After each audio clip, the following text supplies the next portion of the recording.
Good evening. Please be seated. Welcome to tonight's program, The Future of Machine Learning. I'm Irvine Division Director of CATI2. CATI2 is a two-campus institute with Irvine and San Diego. Its research and development focus is on telecommunication and information technology, and also exploring their use of this technology in different application areas related to energy, health, environments, and cultures. Today's topic is about system architecture innovation for machine learning and its opportunity and challenging in emerging applications. Before we start today's program, I would like to thank tonight's distinguished speaker for their contribution to make a successful event. Also, the thanks go to the long-term sponsor, Kenobi, Martin, Olsen, and Bear, for the continuing support for the Igniting Technology series, which is to discuss the innovation and entrepreneurship of great interest to community at large.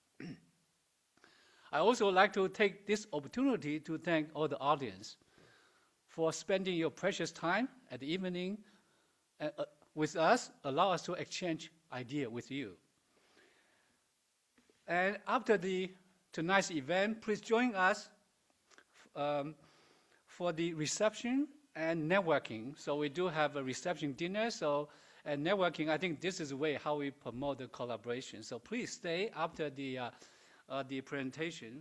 Now I would like to turn over the rest of the evening program to our moderator, Scott Ramsky from Kenobi, Martin, Olsen, and Bear. Scott, please. Thank you. Thank you, GP. And hello, everyone. Good evening. It's really great to be with you. I'm very grateful for the opportunity to moderate tonight. Just a bit about our firm and about me so you know why we're here. We are an intellectual property firm. We're around the country, but our home base is here in Irvine. So UCI and Cal IT2 have a soft spot in our hearts. So we're very happy to continue this long partnership. I have just a few thoughts to kick this off tonight, just a few minutes. I'd like to pose a question, and hopefully I can get your minds thinking so that when we have the real speakers that you came to hear, you'll be ready to go and get ready with some questions. So my question tonight for you is at the intersection of patent law and machine learning. And the question is, can machines invent? So in order to answer that question, I think we first need to address what does it mean to be an inventor?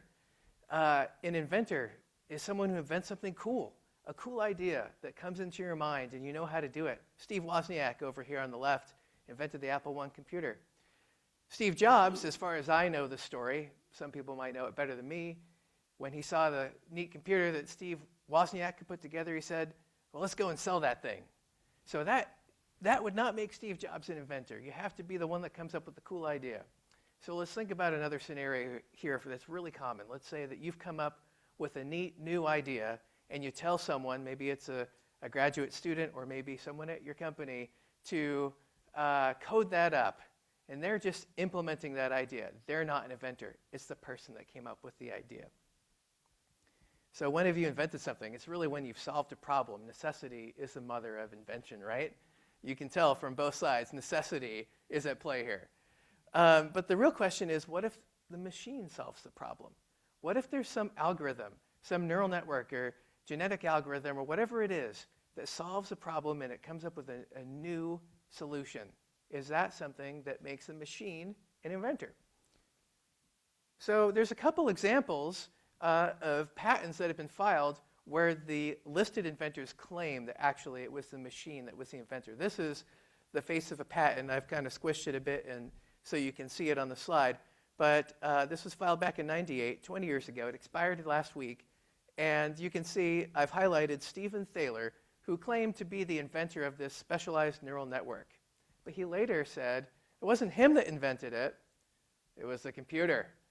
And so why is that interesting? It's interesting because in the law, inventorship is a legal concept, because whoever invents something owns that something. So if you get the inventorship wrong on a patent, you may lose inventorship rights down the road. It's very important for that inventorship to be correct. I'm not sure whether or not the machine invented this, but he claimed it did. Another interesting example, this group of collaborators came up with an improvement to a feedback control system. And in doing so, they later claimed, after getting the patent, that it was actually a computer that did it. And looking at this equation reproduced from the patent, I think all of us could agree that is not a person that came up with that. That was a computer. So, but again, you see on the face of the patent, the inventors are listed as humans, whereas they explained afterwards, nope, it was really a computer. So the question is, can machines be inventors? There's really no clear answer yet. Congress hasn't spoken. The Supreme Court hasn't spoken. But maybe someday we'll find out. Actually, I tend to think knowing Congress and the courts is kind of a non-convex problem. I think it's kind of hard. There's a lot of different limitations, a lot of different effects that could happen. What if a machine can own intellectual property? Can a machine also infringe someone else's patent? Can a machine steal? That really takes us down an interesting set of questions, doesn't it? We can look to copyright law for an example, because the Copyright Office has said that only humans can be authors. If you're interested, you can look up on YouTube a video called Sunrise, where a recurrent artificial neural network came up with the script for a movie, and then some actors put it together. It's really quite fascinating and not very intelligible. So what's the takeaway? The takeaway is tell your attorney when you're thinking about getting a patent, not just what you invented, but how it came about, because the attorney may need to advise you on that. Maybe you need to tell the patent office how it happened to satisfy your ethical duty to tell them what's going on. You may have to decide whether or not to keep it as a trade secret, because maybe the computer did everything. Or perhaps it's the case that you directed the computer, you recognize the output as being new and interesting, and therefore you can file a patent. So worth talking to your attorney about.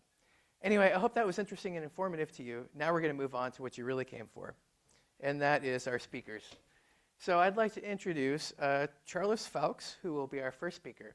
And after him, we'll go in order on the program.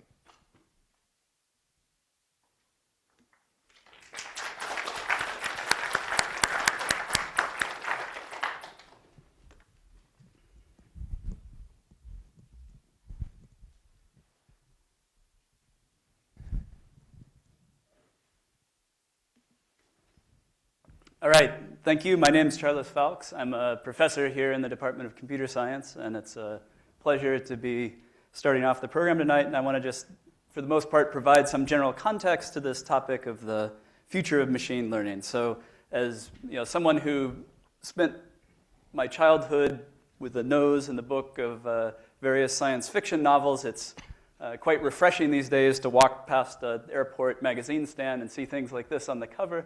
And of course, you might have expected this from Wired or Popular Science, but to see this kind of discussion in Forbes and The Economist, you say, aha, something must really be happening. This so-called machine learning revolution, maybe this is real. And so I also don't think too much of hype, but you look around and you discover that there's been sort of spectacular demonstrations the last few years, things like autonomous vehicles or conversational agents with the ability to robustly understand their inputs, images, speech, and text.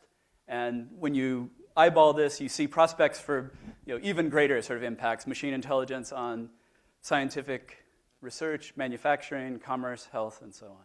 And so what to make of all this? Well, I'd sort of like to start and say, where did we get here from? How did we get to this point? And a place to start, if you're thinking about engineering intelligent systems, sort of in the pre-machine learning area, how do you go about doing this? How do I build something that's going to act in an intelligent way? And of course, this applies to sort of things that we want to think of as kind of human intelligence, but even something simple, something as intelligent as a thermostat on the wall. What goes into this process? So you sit down as someone who's trying to engineer such a system. You say, okay, what do I need? Well, I'm going to build this system. it's going to take some input from things out there in the world, and so I have to think about what features of that input are likely to be informative. What do I need to measure, how to compute them, and then I've probably got to have some kind of model that describes how those features are related to some predictions that I want to make, and what are the sort of the rules for making the predictions based on those features. And so people have, for a long time tried to build systems in this way, and in some sense the goal of machine learning is really to automate this process. So people think of machine learning as sort of stealing jobs, and the people whose jobs should be worried about here are the people who build intelligent systems, because that's really what machine learning is trying to accomplish. So in this kind of framework, machine learning sort of identifies two different pieces of this problem. So one of the problem is learning. That is, if I sort of see examples of inputs and kind of desired predictions that I want to make, how do I come up with a good model? So based on that data, can I sort of fit parameters to it that will make good predictions? And this idea of fitting parameters to data is something that you see in, say, statistics, of fitting a model to some observations. And then there's a second piece, which is now that I've got that model, how do I actually make those predictions, go out in the world and do inferences? And so if you like, machine learning is really sort of putting together some of these pieces about how to model the world computationally, how to sort of manipulate statistics, and unlike something in science or physics, you sort of come up with models of the world. Here we really have to have a model that's computational in nature, that we can compute the results of and do something useful with. And so machine learning sort of lives at the intersection of these disciplines. So that's sort of intelligent systems in the pre-machine learning era. So I just want to sort of step forward in a little bit of history here. So if you look in sort of 2000 to 2010, you see something changing, which is sort of an explosion in the amount of digitized data that's out there in the world available for algorithms to analyze. So text, images, voice, electronic transactions, and so on, large parts of this due to the advent of the web. And around this time, there kind of became this philosophy, which was highlighted by this nice article from Peter Norwig and others at Google, which sort of pointed out that somehow simple models, in some sense trained on large amounts of data, would often outperform very complicated kind of hand-engineered systems. And so this was sort of a little bit unexpected, but this was really this observation about the power of the data, that as this data became available, we could do better and better. So let me just try to give you a notion of what's a simple model. So here's a simple model. You go out and collect some examples of things you've seen out in the world where the label of those examples. Say, here are these yellow dots and blue dots, and now when I give you some new input, you do the following thing. You just go and look through all the things you've seen before and see which one is most similar, and then you predict that it's going to behave the same way. So here, this guy is kind of close to the yellow dots. His neighbors are yellow, so I'm going to predict that it's going to be yellow as well. So in this case, this is almost too simple to even think of in this context, but somehow the learning here is just collecting all these examples, and this inference amounts to sort of a database search.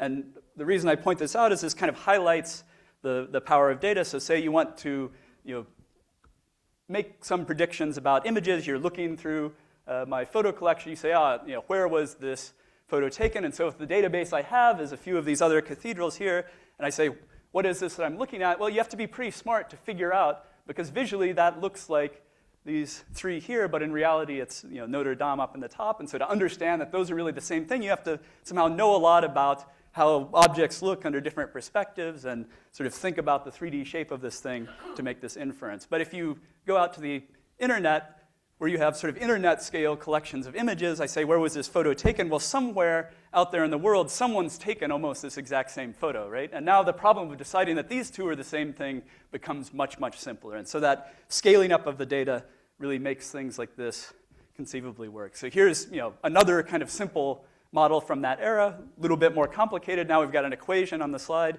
right? So linear classification, what do? We sort of measure some features about the world, and then I give them different weights.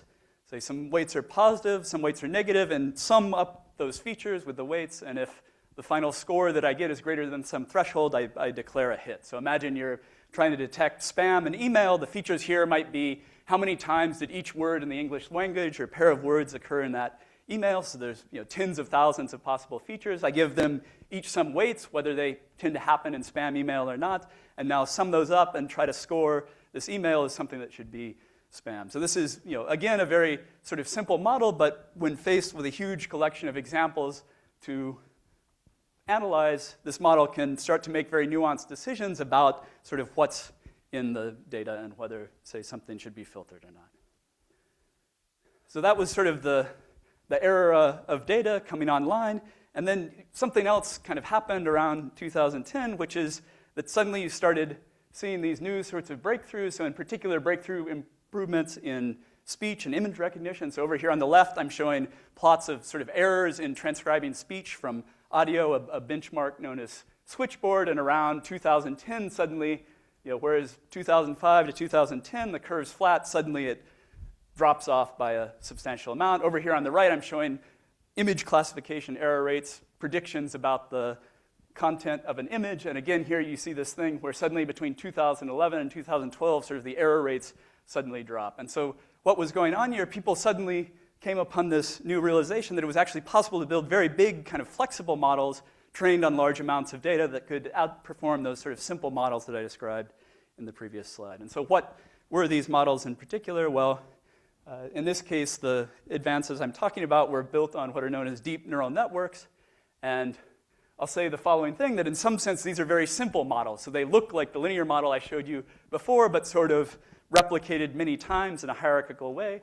And the algorithms to sort of learn the weights in these models are also in some ways quite simple. So from an academic perspective, these were ideas that had been around for a long time, and suddenly they're working. Perhaps even more shocking from an academic perspective is there's a huge number of parameters in these models. So if you're a statistician, the notion of having a model with hundreds of times more parameters in the amount of data you have to train it on would seem shocking. And sort of just as shocking was how effective these were at actually solving real-world tasks.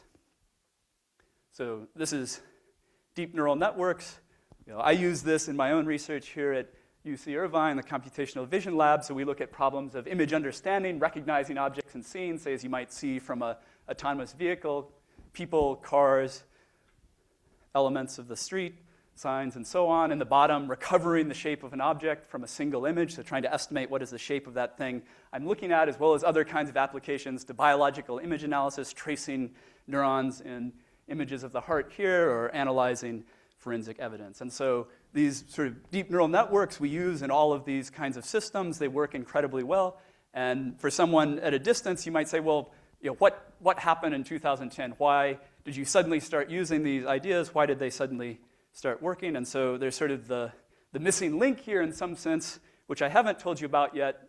Data, the algorithm and model, now is the computation. So the fact is, these models require, in some sense, huge amounts of computation. So here on the right, I'm showing the same kind of graph that I showed before about error rates on image classification, but now there's a second curve here, which was in this competition. How many people in this competition use GPUs in training their algorithm? And so it ends up that, as we saw this sort of huge drop, there's also this huge ramp up in the use of these other computer architectures. So it ends up those basic operations multiplying together features with weights, adding them up, are very amenable to sort of specialized streaming and vector processor architectures. And so adapting these models to those architectures actually played a huge role in the rise of deep learning. And it's, in some sense, hard to overstate how much computing is going into this. So this is a sort of recent plot, which is looking at the amount of computing resources expended training these models in terms of petaflops per day spent training a particular model here from 2013 to 2019, as you start with these early image recognition models up to, say, AlphaGo, which was Google's system, DeepMind system for playing Go. And if you look at this curve, it's something like a 3.5-month doubling time. So this is, Moore's law was 18-month doubling. Here you have the expansion of computing resources on these models doubling every 3.5 months. So there's a huge amount dumped into training these models. And the reason, of course, is because they work so well. So this has sort of created all sorts of interesting opportunities. If you look at sort of development of hardware, which you'll hear about tonight, the big players, Intel, IBM, NVIDIA, and so on, but also unexpected players, people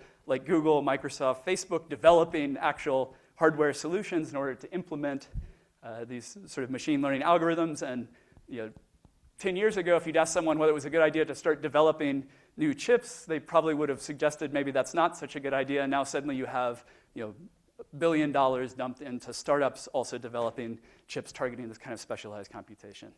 So of course, the other piece of this story that's important is you can't really make the hardware work without software, and there's lots of difficult problems to solve there. So you really need sort of the low-line hardware-optimized computation kernels that carry out these operations that are basic to implementing your models and training them, and sort of abstractions that people can actually use to build up those models for learning. And at the highest level, things that are sort of ready to use cloud platforms, APIs for high-level tasks. I want to build a new application that does face recognition. I don't want to reinvent the wheel. And so there's a large amount of sort of action in this area. How do I build kind of the right software infrastructure to support people building these applications? So with all this action, there's challenges ahead, of course, and I think you'll sort of hear a lot about this tonight. So in some sense, these kinds of computations, as I've said, are incredibly hungry, power intensive. So how can we kind of come up with device designs that let us move some of that machine learning that's working so well from the sort of power hungry data center out towards the edge, towards devices where in some sense the data is coming from and where we need to make the decisions out far from the cloud. So a second piece of this is sort of interoperability. So in the sense I want to be able to easily kind of migrate around between different hardware and software platforms. And in our world of research here at UCI, I have a student working at his desk trying to build a model. Pretty soon I want to scale it up to run on some larger system. Eventually it becomes a product. And so really being able to move back and forth along this is a problem of engineering software that interoperates in nice ways and provides an ecosystem to do this in. Of course, these are sort of infrastructure pieces. There's also the human element of this. So in particular, how do we actually generalize these early wins in things like voice and images to other areas? We really need some kind of principles for guiding the application of machine learning to new problem domains, and in some ways those are yet to be seen. So the last couple of things I want to mention are sort of related to those last points, our experiences with those. So one is a short course that we've been running here at UCI the last couple of years on intensive analysis of biological imaging data. And in this case, we have a very practical problem. 30 people show up for the course with their laptops. We want them to analyze and train models for big data sets. How do you actually do a hands-on tutorial in this situation? So here we had to develop solutions where they're running sort of interactively on their laptop, but the models are actually being computed remotely inside a containerized environment down at San Diego, which you'll hear about more from Larry Smar.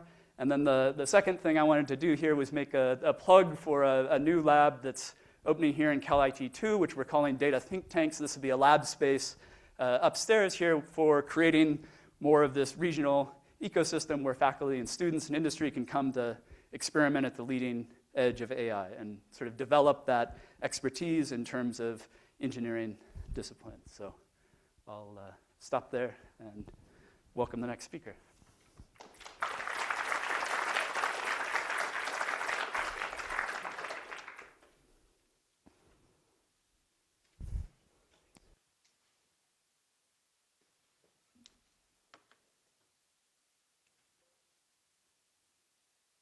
All right. It's not working here.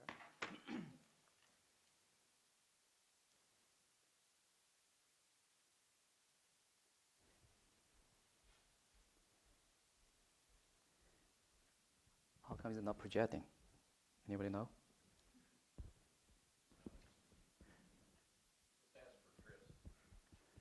Chris is not projecting here?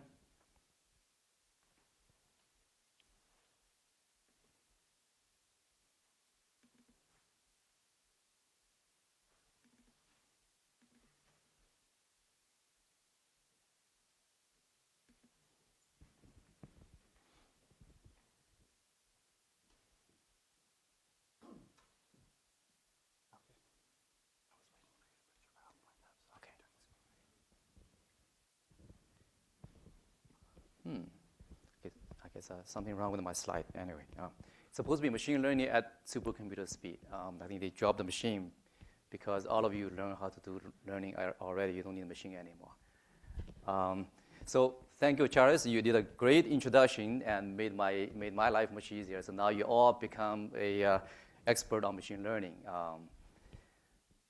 So when you think about machine learning, what will be a reaction? I was in the AI in a machine learning conference a few weeks ago in Canada. On my way back to US through custom, the border agent said, "What did you do in Canada?" I said, "Well, I was in the machine learning conference, in the AI conference." He said, "Skynet." So I said, no, it's not Skynet. It's going to help you. You will have an assistant to help you do your job better. He said, no, Skynet. They're going to attack us. So I have to run away as quickly as I can from him. I was afraid he's going to block me from re-entering into the US here. Now, there's a different reaction to this. What I want to talk about today is really on the benefit side of it, and we are really very excited about AI and machine learning, what they can do for all of us here. I didn't introduce myself. So I'm Wei Li. I'm the VP and GM of machine learning at Intel. I'm based in Santa Clara. I've been there for a little more than 20 years. In my 20 years at Intel, it's very interesting. As in a big company, I got to do quite a few interesting stuff. In the first pass of my career, it was more on the supercomputer side because I was trained as a researcher for supercomputing. That was my PhD thesis. So I did a lot of supercomputing stuff, a lot of the enterprise, cloud, data center kind of stuff. And then I got a chance to do the mobile, when mobile became very hot. So smartphones and tablets and all that. So in the past few years, I've been doing the machine learning stuff. So my team has been working on machine learning for quite a few years now. Now, Charles already mentioned data, so I don't have to rehash this again, right? So you already know data is a reason. Data is one of the reasons we actually have such breakthrough in machine learning. Now, with data, you also need a compute, and he mentioned compute already. So now, given my background from the supercomputing side, I really want to look at the history of the computation growth, and a lot of that, I'm very proud from Intel. Moore's law really helped in terms of predicting how much compute you can get every few years. When I was a graduate student more than 20 years ago, at that time, we were working on supercomputer. When you look at supercomputer, for example, in 1993, the number one supercomputer had, lost something here, had 143 gigaflops. So you can do so many floating operations per second. At that time, it was considered a big deal. About 20 years ago, in 1997, we had the first supercomputer that actually broke the 1 teraflops level. So that was the first ever computer to broke 1 teraflops. And that machine was a machine specifically designed for the San Diego National Labs. So only a few people in the world could access a machine like this. Now, fast forwarding to today, if you look at a Xeon machine we have, it's just pretty much a server you have in a data center, right, or in the cloud. A server like this, we have 8 teraflops in it, right? So you're basically squeezing a supercomputer 8 times in just one server. Now, if you want to have compute more than just a server, if you go into the cloud, nowadays you can get hundreds of thousands of these servers in the cloud, and sometimes even millions of these servers in the cloud. So you can just imagine the amount of compute is available in the world. Not only the amount of compute exists in the world, but also the amount of compute available to people in the world. So you don't have to be San Diego National Labs to be able to access computing power like this. And you don't have to be friends with Larry here to get access to supercomputing power. So he was, I knew his name even when I was a graduate student. So it was a very honor to meet with him today here. It was such a big change, right? From the old days of supercomputing only for a few people. Now there's so much computing power for all of us here. Now my AI, our AI journey started about a few years ago. As I mentioned, we worked on mobile at that time. So I had a team working on smartphones and tablets. As part of that work, you have to do testing. So Intel at that time was pushing really hard to get into market. Actually, 1 year we were able to sell more than 40 million devices. It was a big deal. We developed a piece of software inside all these devices. We had to do testing to make sure all the users, the more than 40 million users, will be able to use our software without any problem, right? So validation was a very interesting and challenging thing for us.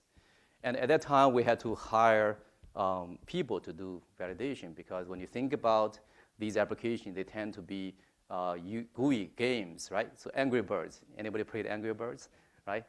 These games, you can't really do the test automatically. You have to actually do testing by hands. So we were hiring contractors to do testing, and we're paying them to play games and all that. And one day when I came home, my son was a middle school student at the time. I said, we were hiring people to do this. He said, can you hire me to do the job? Because you get paid for playing games all day, right? But on the other hand, that particular job is not really interesting for both the company side as well as the tester side. Because on the company side, it is costly and also very slow. Right? A person can only work 8 hours a day, right? And from the testing perspective, it's actually a boring job once you've done it a few times, right?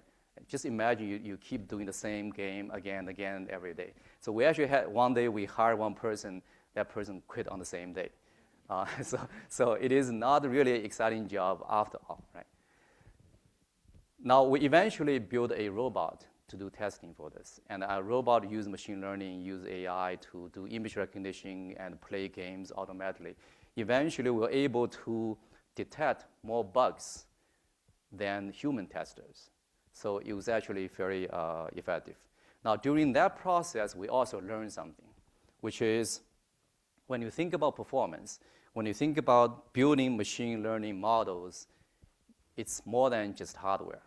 It takes both hardware and software. So the performance really, I think it's probably not a surprising thing for people who worked on supercomputer for a long time, because eventually it's more than the hardware capabilities you have, it's the software optimizations you do on top of this to make the entire system run fast. So we've been optimizing the frameworks that Charles mentioned already. So the data scientists, when they build these models, they don't do programming directly. They don't write C or C++, to factorization or whatever for this, right? So what they do is they build a model on a high level of API, which is represented by the popular ones like Google's TensorFlow, Caffe, MXNet, all of these APIs people have been using. And it's crucial for us to be able to optimize these frameworks so they perform very well on the platform. So the data scientists, they don't have to do performance tuning anymore. They just call these APIs and everything works. And in the past 2 years, our team have been able to optimize these APIs, and we actually achieve very significant performance gain here. So as Charles mentioned, we actually have in machine learning, you have 2 phases. There's a training phase, what he called learn phase, and then the second phase is when you use it, which we call inference. So training and inference, we're able to achieve more than 100x performance gain out of this. Now, when I used to work on the supercomputer side, when we develop some optimization, we say, hey, we got 2x performance. We're so happy, right? 2x, 3x, it was such a big deal.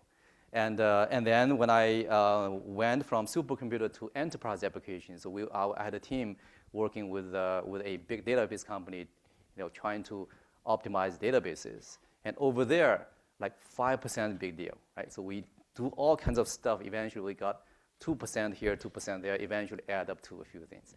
Now, when I got into machine learning, and my team keep telling me, like, today we did something, we got 10x here.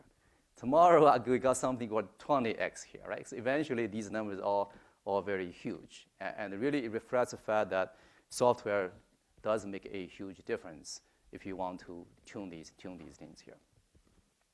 Now, the way we work on this is Intel's been in the in the high-performance supercomputing area for many years. Our systems have been in the top 500 for many years. Actually, we have a large percentage of top 500. For those of you who don't know, top 500 is a list people track on the fastest supercomputers in the world. And that list has been around for 20, 30 years, right? For a long time. And over these 20 years, we have developed very fast linear algebra routines. Because eventually, when you think about machine learning, the frameworks eventually comes down to these linear algebra routines. These are all your favorite matrix computation, right? And matrix multiplication, convolution, and all of these things. And we have a library that's being optimized for very well, and so we extend that library, extend the MKL library. On top of this, we have something called MKL-DNN. We actually open sourced it. And using that library, we're hooking up these libraries into the different frameworks, and that's how we got the performance up here. Now, most recently, my team participated in the competition by Stanford called DAWN competition. And we were actually very happy to see, we actually, the CPU itself has won the inference side. So CPU is the number one on the inference side. We're doing reasonably well on the training side. We're on the top tier on the training side. But other architecture doing very well also. For example, the TPU won the training side, and GPU is doing very well also. So really, at the end, we have a variety of architectures that can actually help you. It's a good news for people who use machine learning to solve problems because you have choices. You have different choices you can choose from. So let me just show you a few examples, a few use cases. With that compute capability, with the software optimized on top of it, what kind of problem you can solve here. So one example of solving the problem is machine translation. So I was in 2 conferences recently. In both cases, they need simultaneous translation because not every speaker was an English speaker. So in one conference, they actually had to hire a real human to do translation. It's not an easy job. I mean, I can speak 2 languages, but it's not easy for me to do simultaneous translation there. In the other conference, they actually use machine learning to do translation simultaneously. It was very encouraging, actually. You can follow the presentation in different language, right? It's not perfect yet, but we're getting there. For this particular example, we ran this on translating from German to English, and the latency is very, very short. We're able to do somewhere around milliseconds. It's actually around 10 milliseconds. So it is very fast. You're able to do this on the CPU on the AWS. And it happened to be 4 times faster than the fastest GPU in this case here. So we're not saying everything is faster than GPU here. We're actually fast in some cases. We're slow in some cases. But again, it's the variety you need, and it's good for people here. The second example is we've been doing some working with another company. They want to solve the problem of, instead of sending people to do risky jobs, they want to send a machine there. And in this particular case, it's a drone they want to send there. And the drone, to build a model like this, all we need to do is on a single server, we actually can get it done in 6 hours. So for 6 hours, for training, you don't really do it regularly. It's actually very much available resource today. Let me skip this here. Now, what if you want to address a large problem, right? A large problem where a single node is not sufficient. And what we can do is you can do multiple nodes here. It's like in the supercomputer days, you have multiple processors here. Here you have multiple nodes here. You can go to a node. In this case, is a manufacturing problem we're solving with a nodes. And we worked with another research company. They used 256 nodes. You can see the scaling factor is pretty good actually to scale all the way to that number of nodes. Now, if you want to even get more resources to even solve a larger problem, a university on the East Coast, they are solving a natural language processing problem. They want to classify 17-year worth of literatures. So it's a lot of data there. They're able to go to Amazon and grab 1.1 million vCPUs to work together on the machine learning problem here. So to summarize, we actually have supercomputer everywhere. You probably already have a supercomputer in your lab somewhere, and therefore we can actually do machine learning. We can do AI. It can be everywhere also.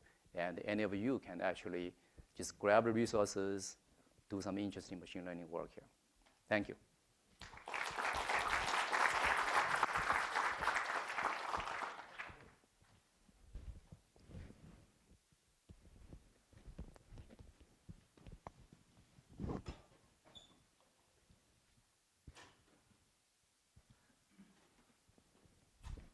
See, is this your phone? Oh, it's my water. Yeah.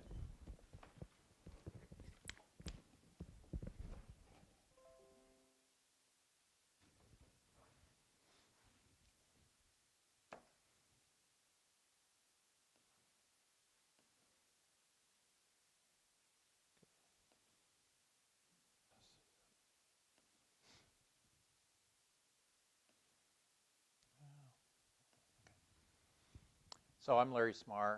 I'm a professor of computer science and engineering at University of California, San Diego, and I'm the founding director of CalIT2, this being one of the two branches of that institution. So I'm going to talk about a major change that's going on in distributing the capability of doing AI everywhere, as we just heard. And this is funded by the National Science Foundation.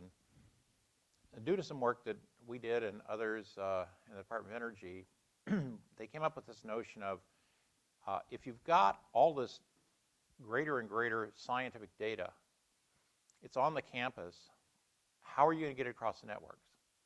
So at UC San Diego, there are 30 or 40,000 users of the shared internet. They all go over, all that data goes over 1 10 gigabit per second fiber.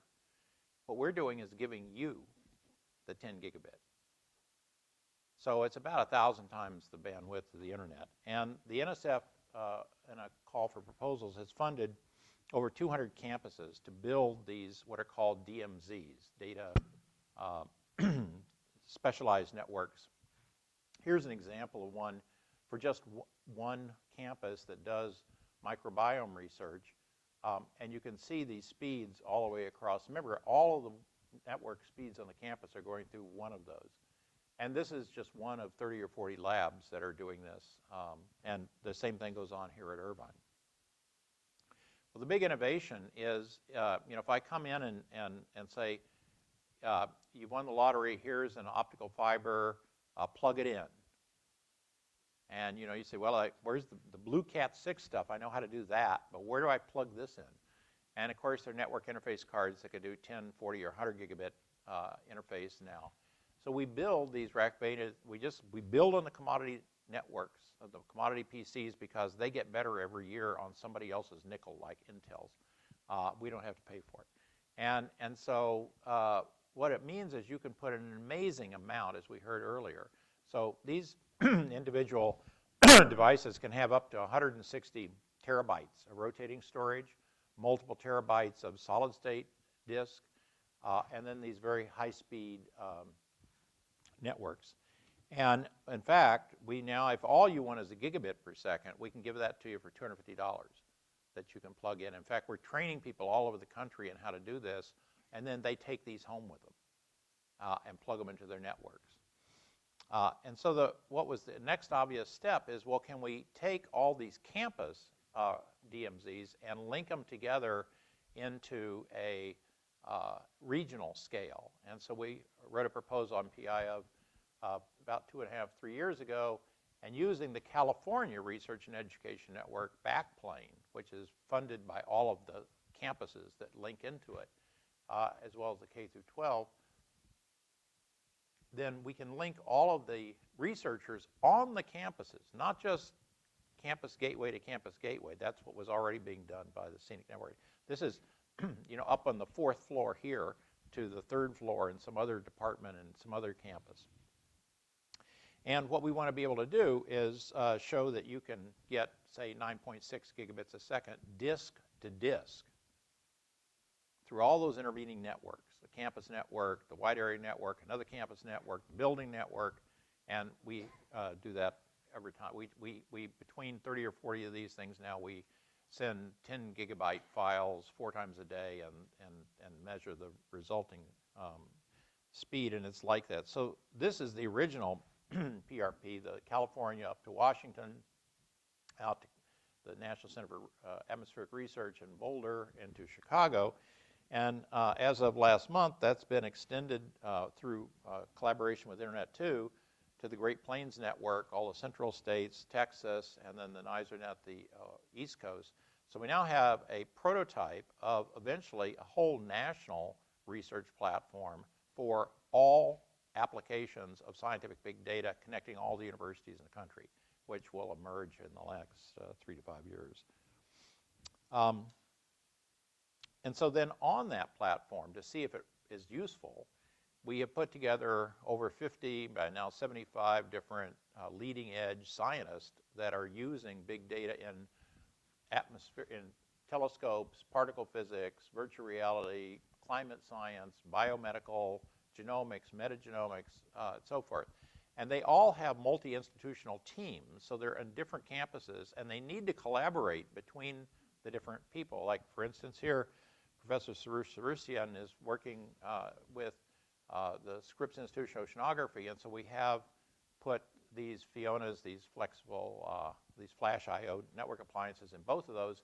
And what used to take 20 days is now taking 20 hours, and by the end of this year will take 20 minutes to move very big data back and forth.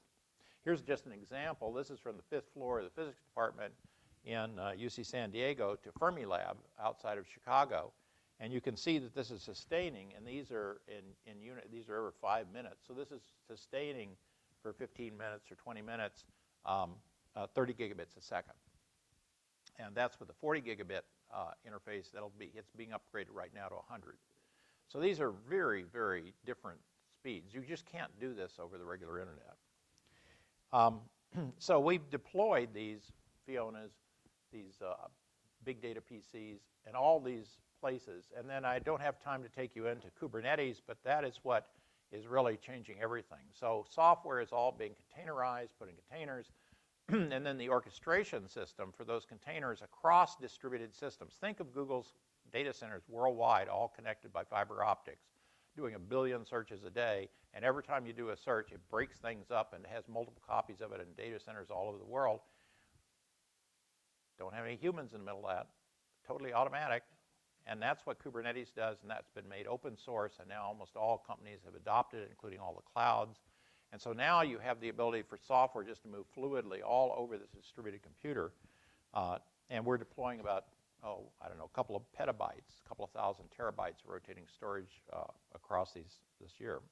Let me give you an example of why we then need machine learning. So first of all, the data is all being born locally, and so it's born distributed. So this is the infrastructure that allows you to move it around. But then the first thing everybody wants to do is, let's do machine learning on it. So that's what we've been doing the last year. Here's a camera, for instance, deployed off the Scripps pier, taking pictures of these things that are at the base of the food chain for this planet, and why you actually have oxygen to breathe, things like that. Well, this thing has taken over 1 billion images. And what they, instead of just, it used to be, you get a graduate student to look image by image by image and then figure it out. We don't have enough graduate students. So anyway, the point is that this is going to be using a lot of it. So we put in another proposal to NSF to say, well, let's build a machine learning infrastructure on top of that.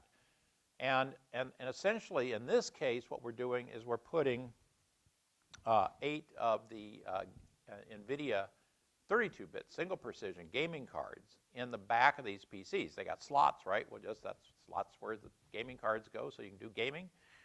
Put 8 of those, and so this is a very powerful machine learning system. And then when those are spread out across all these Fionas, they're all hooked together at these amazing speeds, as if you've got this giant distributed machine learning supercomputer, right? Well, for instance, on the campus down south, San Diego, a year ago, we didn't have any GPUs on campus. We then got together between the Open Science Grid and San Diego Supercomputer Center and our institute, got a bunch of them for applications. But we have just one virtual reality cave, that walk-in room, that uses 70 of the NVIDIA 1080s, for instance. And they're all interconnected at 40 gigabits a second. So it's like a GPU supercomputer. This grant will put 96 more on campus, and then the CIO decided, well, we need to get this for students because they're writing all these courses that the students need to be able to have access to. So they just clone these things, put them in racks, and make them available for courses. And so we now have almost 100 in that. And then the San Diego Supercomputer Center already had 144 of the 64-bit GPUs on their Comet supercomputer. They doubled that with the big NSF grant. So now if you need the 64-bit ones, we've got 288 of those. But because it's distributed, we can go further and surround that with, for instance, all of the NSF-funded 64 bits. There's a whole cluster at Stanford of them. NCSA has a bunch of them. Or if you want to go to the cloud, you can go to Amazon, because Amazon, as well as Azure, as well as, of course, Google, all support Kubernetes. If you have an account on there, your stuff just moves in there and executes much more simply than it's ever been possible before. Japan, for instance, one of our collaborators over there is putting 4,000 of these 64-bit GPUs into one of the world's most powerful machine learning supercomputers. Google, as we heard earlier, of course, open sourced before Kubernetes TensorFlow for its machine learning software. But then the CEO decided we're going to put machine learning in everything in Google. Well, we're going to have to build an extra 30 data centers at 100 million each or something all over the world. Instead, they said, what's the compute intense part of TensorFlow? Let's make a specialized processor, an ASIC, that executes that very fast at very low energy, because the energy is the main thing you're paying for in the data centers. And so these are called TPUs instead of GPUs for tensor processing units. And so we're just inking a deal with Google now to get access for the Chase CI investigators. And by the way, the investigators, I didn't say that, are people like Charles, who are the computer scientists at these universities, as Stanford, Caltech, Berkeley, Irvine, San Diego, Riverside. And there's about 30 of those researchers. So they and their students are the main ones getting access to all of this. IBM has got a $10 million grant with San Diego to develop machine learning, and particularly working with Watson on the microbiome and healthy aging. And then new companies are coming up all the time. For instance, yesterday, I was up in San Francisco being one of the application people for a massive amount of microbiome data to a new company that was just announced after 2 years in stealth, a pattern computer by Mark Anderson, who is a longtime colleague of mine. And this is pattern discovery, actually, a different way of doing it than just classic machine learning. And this is from 10,000 variables across 60 patients. This reduced the actual pattern down to 39. Okay, so great. We heard from Charles, who is the director of this new data think tank in this building. There's a similar pattern recognition lab, it's called, down at Cal IT2 at San Diego. And then those are linked together at 40 to 100 gigabits a second. Plus, we have multiple of these Fionas upstairs with GPUs, so that you basically have the GPUs that you can reach out to. And of course, with Kubernetes, you can just move the software wherever you want. And furthermore, I'll just end with this, that most of what you hear about in the press these days about deep learning is just one form of statistical machine learning, namely multi-layered neural nets. But there's all these other as well. And so we're supporting all these different algorithms on all these different architectures, and then making that available to all these different applications. And the idea is that way to capture the university research community that's doing the innovations and drive many, many more applications into this infrastructure. Thank you.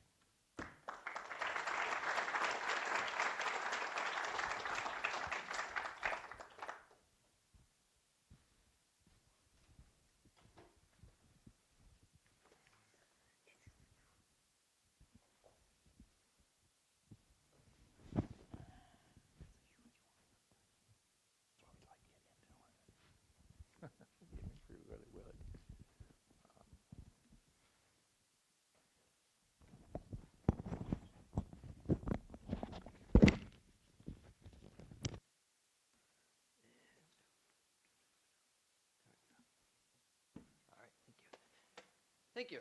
I'm Jeremy Hallman. I'm coming to you from Sentient. We're right across the road over here in the incubator close by. Just to give you a little bit of background, I gather we're supposed to talk about the future of machine learning, but I don't actually know the future of machine learning. I'm actually primarily a circuit designer. And so I'm going to talk to you about our approach to building machine learning engines for today.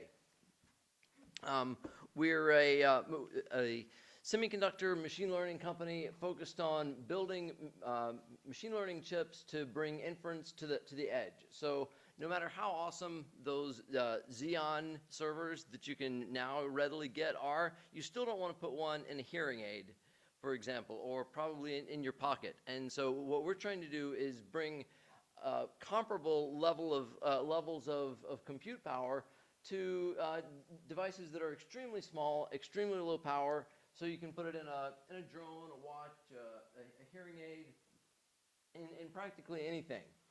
And so those watches, drones, smart cameras, and so forth, those are the areas that we're focusing on. And we're approaching that by trying to move the computation into the analog domain. So it's a little bit of a throwback thing. People have been looking at it for a long time. Carver Mead got a lot of traction on it in the 80s, but people much earlier than that, as early as von Neumann himself actually looked into it way back in 50s, 60s. Anyway, so the basic thesis here is that analog computation is extremely efficient at an intrinsic level, and I'll talk about that in a second.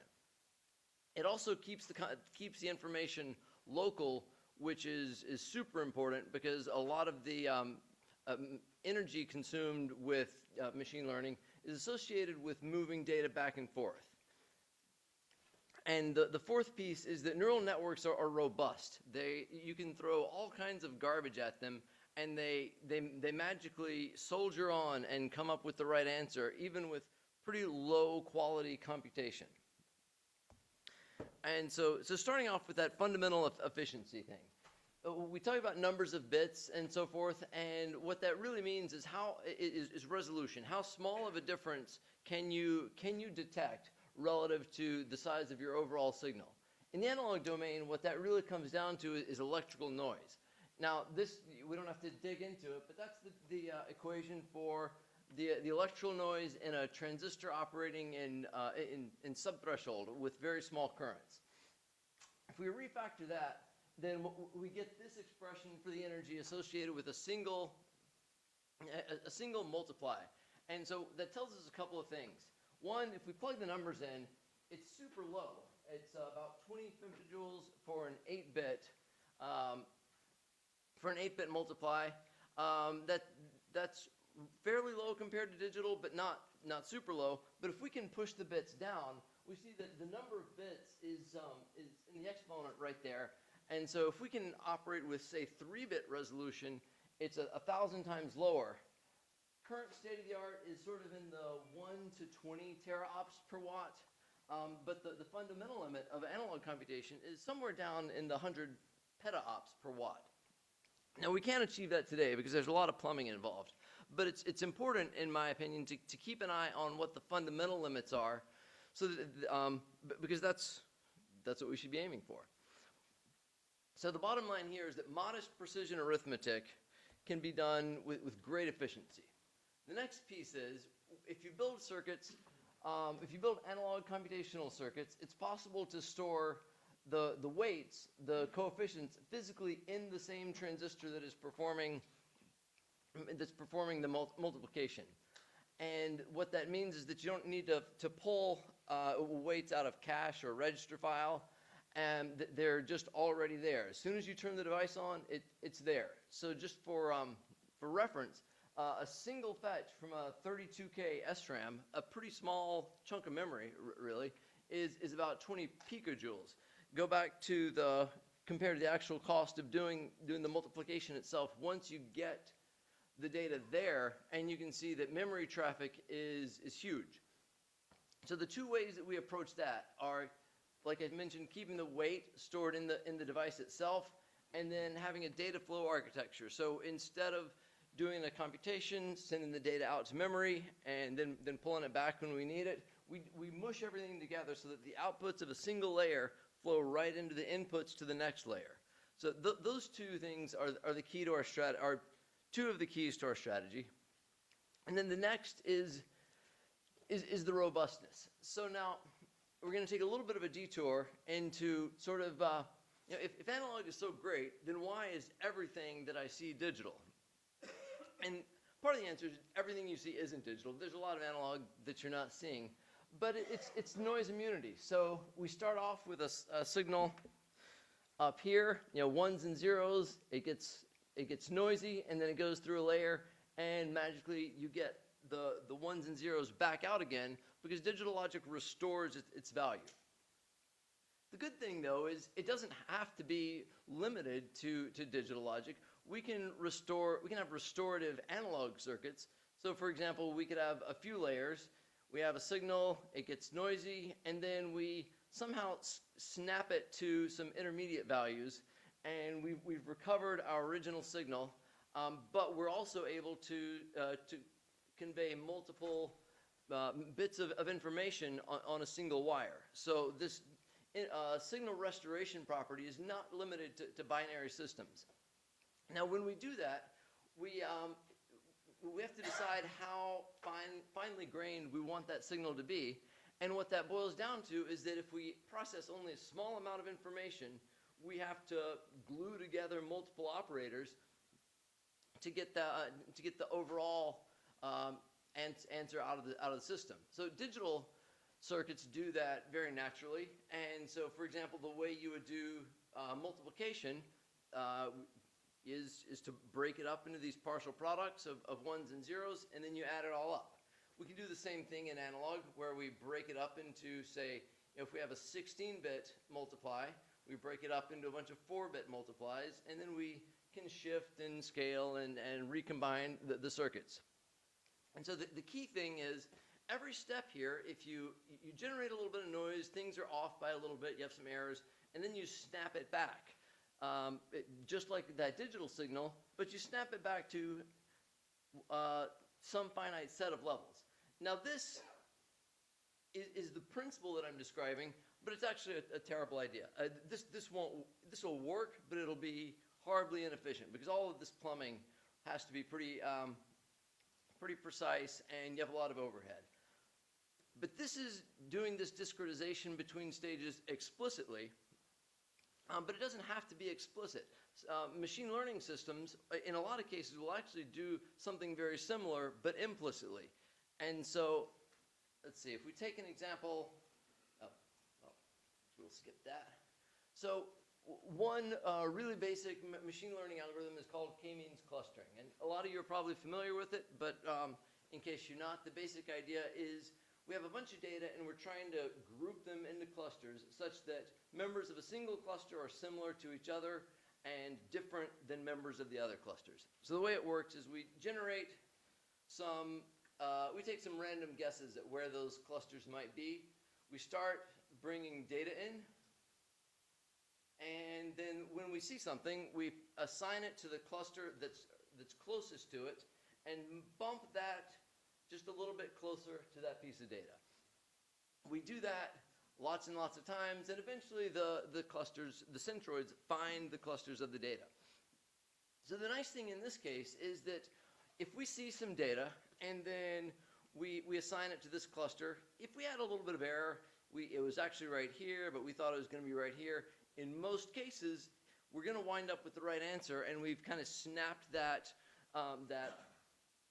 approximate guess into a hard fixed location. And so we've cleaned up some of the noise in the same sense that discretization example that I just showed you a minute ago does.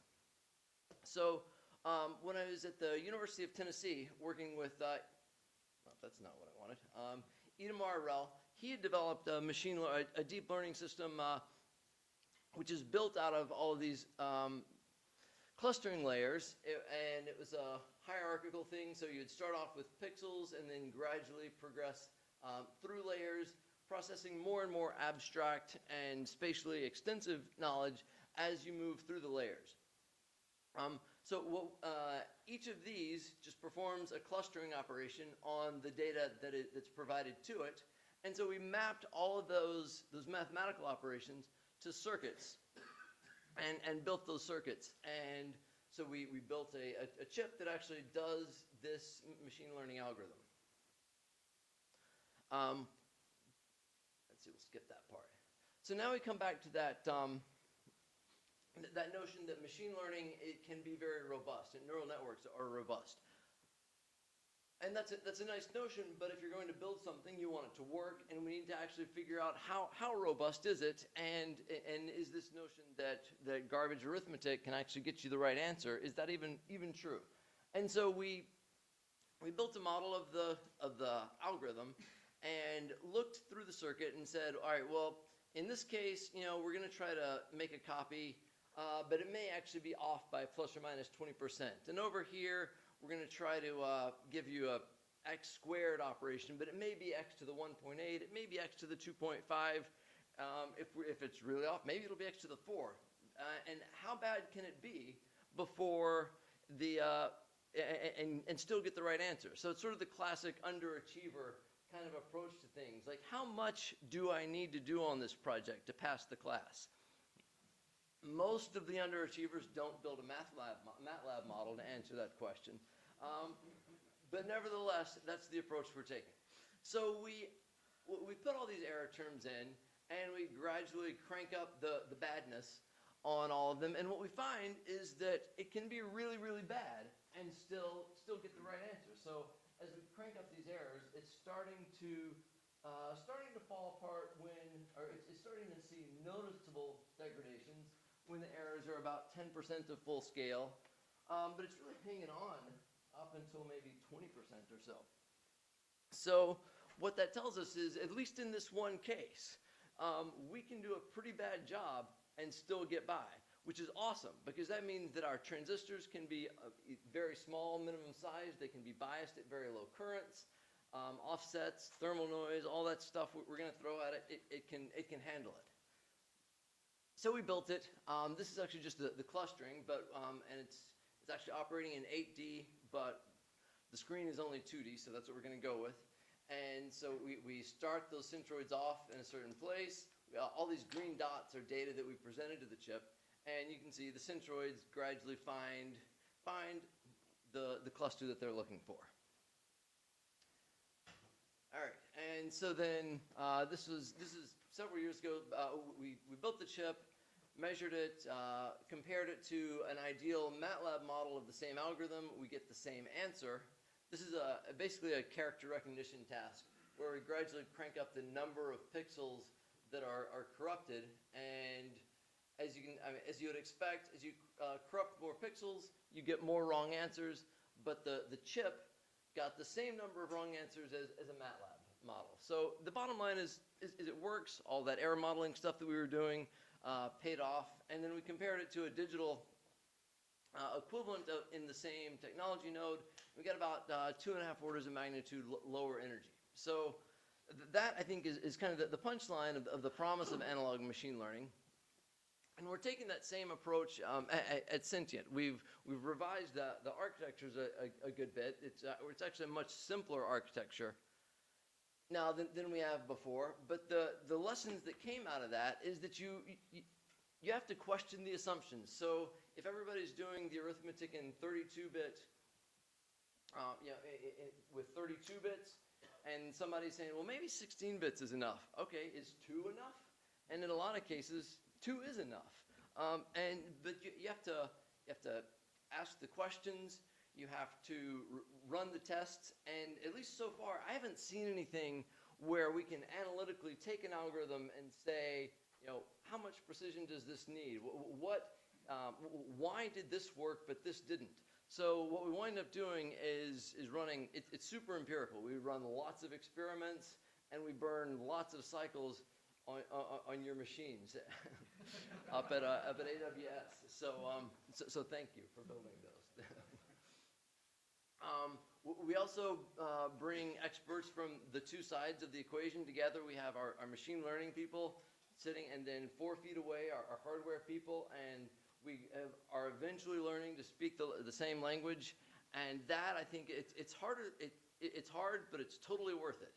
And it's sort of a super collider of expertise. We take a high-energy circuit designer and a high-energy machine learning person and throw them at each other, and cool things happen. It's not always pleasant, but it's pretty interesting.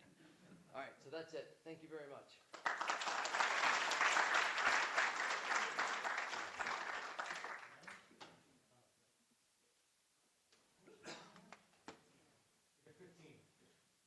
Really? It seemed a little longer than that. Where am I?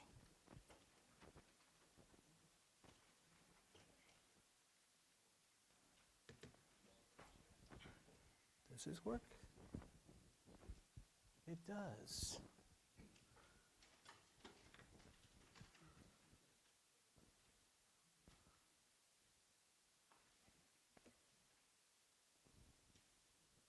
Where's the presentation mode?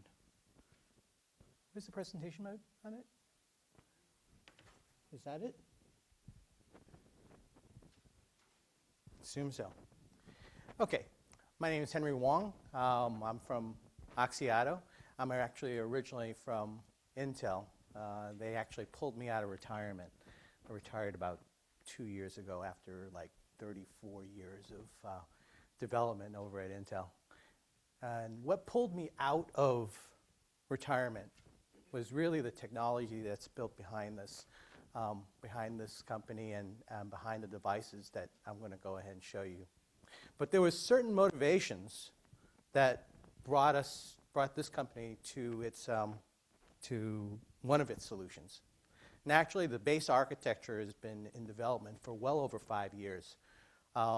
Contrary to a lot of the existing architectures, it was built from the ground up to go ahead and really address some of the computational problems that we're finding. So let's go with the problems first. In security, there's been a ton of breaches. We see it every day. Thank you. Welcome. Thank you, thank you. We see it every day. These are just the number of breaches, right? I only wish that the companies that were holding on to the data behind this was actually held financially responsible for it. If they were, there would be none of these companies in existence today, okay? These are just some of the breaches, and it continues to grow. In fact, I was at the RSA conference a few weeks ago in San Francisco, and the disappointing notice from, I believe it was the CSO of Cisco, said that as much as we were doing in cybersecurity, all of these techniques of encryption and things of that nature, the likelihood of seeing more intrusions, more breaches, is high, and we will continue to see more than we can solve. So his edict, or his edict to the rest of the crowd was, we've got to do something different because we can't keep up. There is no way we can keep up with the amount of incursions coming in. We look at the existing marketplace, the existing industries and so forth, and what do? We get losses every day, right, from cyber attacks. We get investments going into it, and what have we seen? Okay? Everybody's putting money at it, and the only thing we get to see is another patch, another security patch. I don't know if you follow these things, but even on general publications like CNET, Forbes, they'll constantly give you another set of breaches. Even my good old company, Intel, is facing yet another set of patches necessary for another variant of Spectre and Meltdown, or Spectre, actually. So one of the items that Oxiato went to go and look at was, where is all of this error coming from? How do these hackers and black hat folks, white hat folks even, get to go ahead and attack the computer architecture? What we've circled around here are some of the places where hackers like to focus their attention on. Why? Exists clear text. Your passwords, your birthday, your favorite foods, where you're located, your house, your combination to your lock, your bank account numbers. All of those are in clear text in those various areas. All someone needs to do is gain access to it by whatever means. Now, in the old days, that meant physically getting access to it. With a lot of the architectures today and so forth, with a lot of the software-defined what have you, there have been even increasingly amounts of capabilities of attacking these exact locations and spitting them out. Taking hold of the machines and basically dumping all that information out. We see it with all of the intrusions, every last one of them. So something has to change, right? Well, okay, well, what has changed? Well, nothing really has changed very much. This just tells you that we're going to keep on having breaches. With every single breach, there's another patch. With every single patch, there's another set of updates that might have to happen. A hardware update means a software update, or an OS update. An OS update may mean an application update. There are more holes being generated than there are fixes being put in place. Okay? And it doesn't just stop. It's not like the fixes actually stay stable. I hate to pick on my old company again, but with Spectre and Meltdown, we're down to another set just a few days ago of fixes. And according to the German magazine, there's about 6 more coming. As far as we understand, as far as I understand, in looking at the architecture and understanding the architecture that I was so fond of back in the day, I don't think we're going to see the end of it for a little while here. Our poor folks on the software side and the operating system side, they just got to keep up. They're putting more patches, more Band-Aids than you can swing a stick at. I don't know how many times I go to my PC and go, oh, there's another update. I'm going to have to wait and get a cup of coffee or something of that nature and hope nothing breaks. It really requires a new solution. Hence, the Oxiato device. It's basically based off of a RISC-V core, 4 of them. It has an integrated cryptography engine, a cryptographic engine. That means it'll do the encryption, decryption on board without ever having to leave the device. You notice on the architecture that I showed before, the data was constantly leaving this processor, going into memory, maybe going onto an onboard accelerator. All of that's open. Open game for hackers. Has an integrated artificial intelligence engine. And I can't go into any further detail because some of my competitors are here. But that's necessary for it to learn these attacks.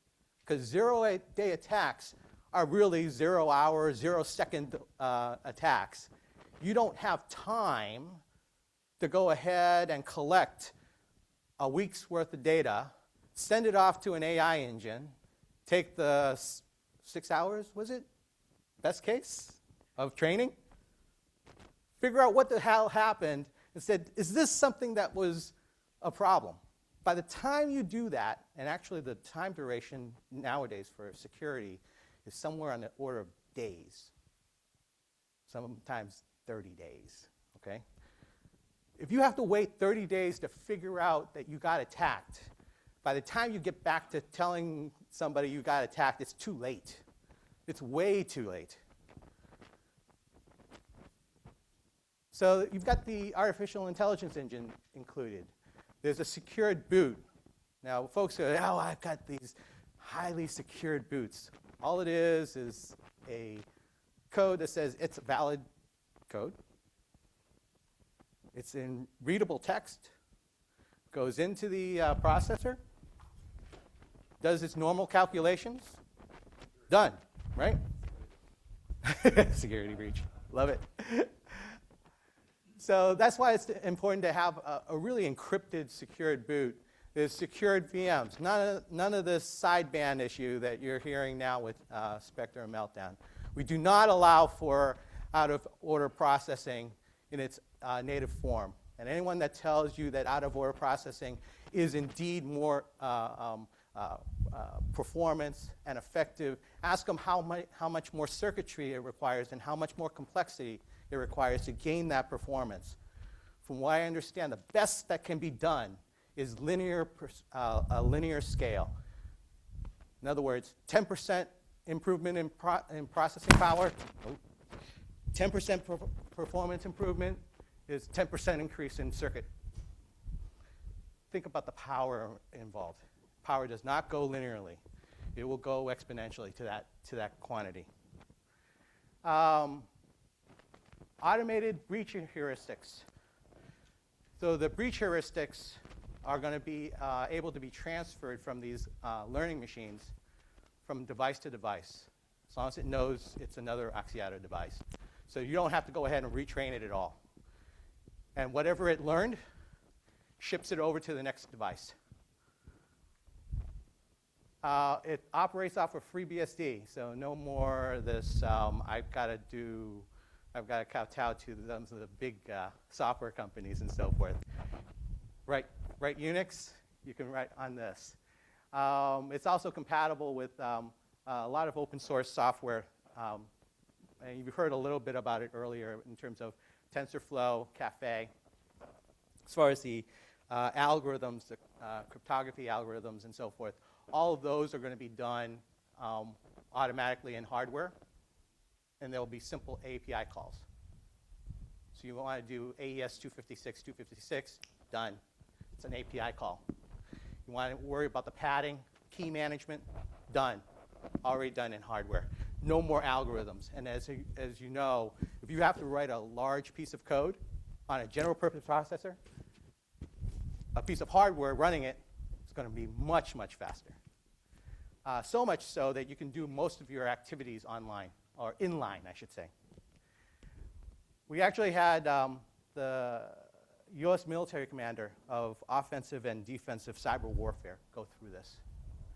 He claimed that it was the most secure processor and system he's ever encountered. They took 3 days trying to hack at it. They couldn't break it. They also claimed that based on its architecture, it is probably post-quantum compute secure. Okay? You can see the other specifications on it and so forth. What we're going to end up producing is 2 items. And we think that it's important that not only do we have a processor, but we have a product that will actually go ahead and start protecting the very computing systems that we rely on. We're going to put them at the perimeter. Basically, the router. It's not your everyday router. It's probably one of your higher-end, high-security routers, but that actually provides security on it. And it will be able to go ahead and take care of all of your encryption, decryption activities, including your VPNs, TLSs, et cetera. Okay? That's all I had. I wanted to make it brief to show you what some of these technologies, especially some of the AI technologies, machine learning, it's not that we did it alone. It's the paying attention to the same items that Jeremy had actually mentioned. Keeping it simple, looking at what you need to go ahead and do in the architecture to get the solutions that you're looking for, and is it close enough? Is it good enough? Especially on some of these mathematical functions, right? Is it good enough? Do you really need double precision floating point in order to figure out the weighting schemes on your neural net? Probably not, right? Not that they do it anyways. They just use integer floating point, integer multiply and adds. But even so, how many digits do you want to run? Do you put it in path, or do you go ahead and put it in storage? This data transfer capabilities and so forth. So although I may agree with Jeremy in terms of the design parameters that you would want to go ahead and do, what you really want to pay attention to is, can you scale and can you actually make it into a product that's going to help somebody right away? That's it. Thanks.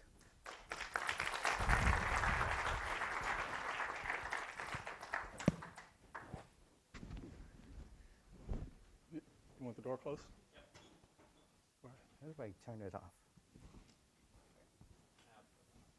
I think I've got 3 minutes according to the calendar. When I just met GP yesterday, when I was asked to speak, and I saw that there were 6 speakers, and you were going to try and wrap it up by 7. I think we should have spent more time talking about Murphy's Law rather than Moore's Law, because in my world, things just don't go as planned, or hardly ever go perfectly. Maybe when machines do it, that'll work out a lot better. But I will try to finish this on time so that everything carries forward.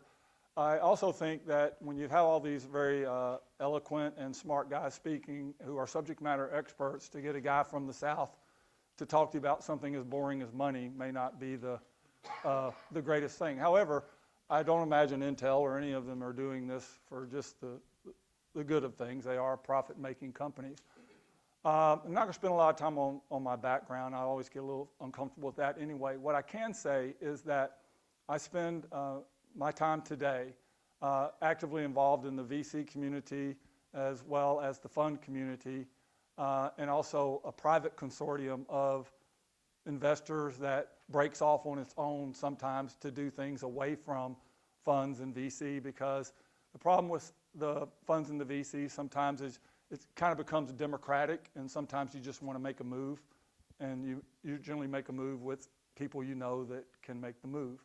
So, but what I can say is there's not a company. And the other thing I do right now is I do hold active equity in a number of tech companies, and I'm pretty active in about half of it. I would say all of my portfolio, personal portfolio, is tech, except I did pick up a women's bathing suit company in a poker game, and that's the truth. Not all of it, but part of it, but I don't pay attention, and hopefully they'll do a good job with that. But I can say that if you are involved in working on AI and machine learning, you are in the right space at the right time.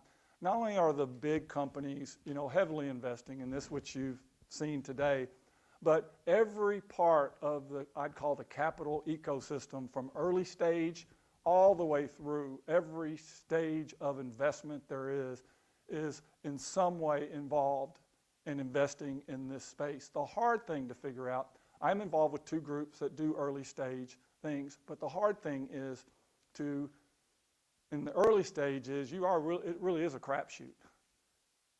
Because I saw a company, I looked at 5 companies this week. There was an investment committee which I was part of, and a company got blown up within 10 minutes because of purely one statement. A guy on the investment committee said, well, there has to be someone else doing this. He didn't know that someone else was doing it, but when you see this much money going at something to solve these problems, you're just thinking, okay, what are the odds that someone else is not doing this? So every part of the investment ecosystem that I know is trying to find a sweet spot to figure out where this investment can place itself. Can you get the right valuation from a risk-adjusted standpoint? And I won't even talk to you about valuations tonight, but it just depends on where those are. And and what that gives you on potential return. But I can say that if Jeff Bezos recently said that you can't overstate the impact of AI on society in the next 20 years, I would agree with that. You can't. And it's in every element. And I probably see, me personally, but the groups I'm in, probably see at least 2 AI or machine learning companies a week. And like I said, most of my group plays earlier stage. I did, I'll be a little close, but I really won't take too long. Happy to answer questions later. I did call some of my colleagues who are kind of across the spectrum of VC investment, VC and fund, and some of them are private equity, so it's kind of a mixture. But I would say all of them are shooting in the $100 to $200 million range of funds they're trying to place or investment they're trying to place in emerging tech. And so I would say that that's kind of the common denominator of the group. But I just want to read you some of their statements because I was saying, like, how are you looking at this? And just top of mind thoughts. So I just texted them and I got a bunch of texts back. So if you don't mind, I'll just read you some of the comments. And they may not flow because they're from different people. So it says, nearly every software company has machine learning as part of their product now. This group had just placed a bet on a drone defense company, and they had invested in it that week. And it was obviously heavily into this space, and that was one of the reasons they did it. But that company, by the time they closed their investment at about a $8 million valuation, within 2 weeks, it got a $35 million valuation and another raise. So it'll probably be pretty hot.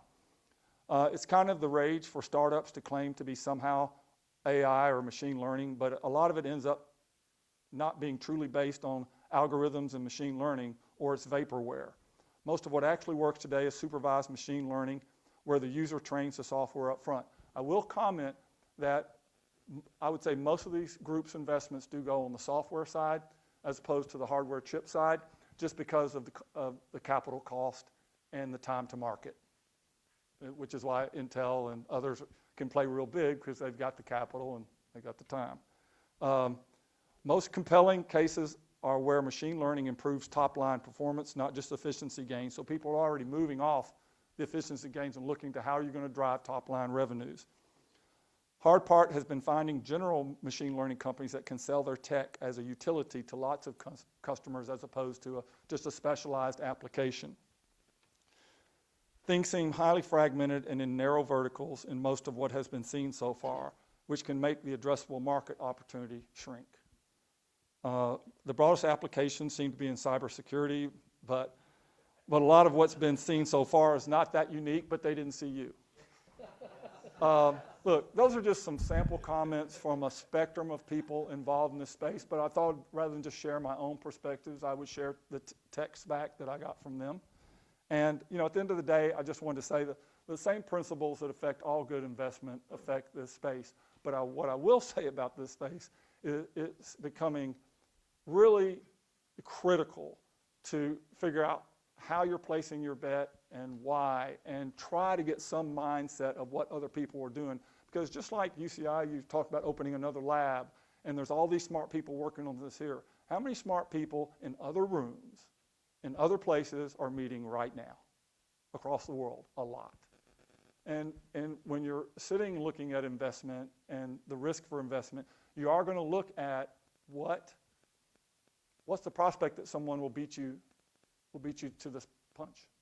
So I wanted to share that with you. We're close on time, and I'll wrap it up here. But I never planned a PowerPoint, so I'm good there.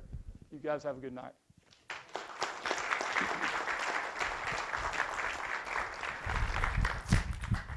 Well, we thank all our speakers. They did a wonderful job, and we appreciate them. We're going to invite them now to come up and take their place at the table for a Q&A. Should always be your closer.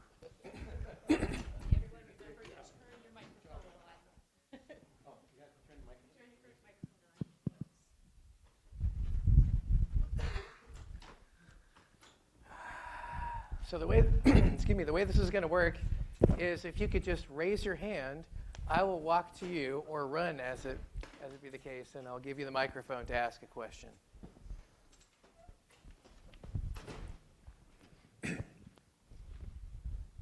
I want to ask a question to the last speaker. you said something about one of the text messages you got was not efficiency gains, but top line growth. Give some examples of strategies where AI and machine learning can enable top line growth.